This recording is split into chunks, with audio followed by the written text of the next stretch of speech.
পুর ভরা পরোটা সবারই ভালো লাগে, আর এইভাবে ছাতুর পরোটা বানিয়ে খেলে এটাও কিন্তু অসাধারণ লাগে।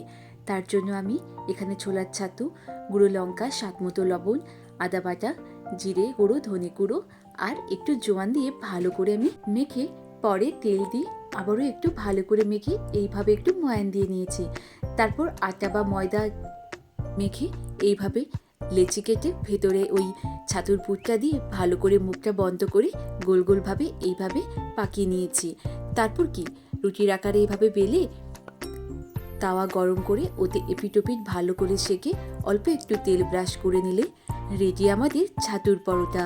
দেখুন পরোটা কি সুন্দর ফুলে গেছে, আর এটা কিন্তু দারুণ খেতে হয়েছিল।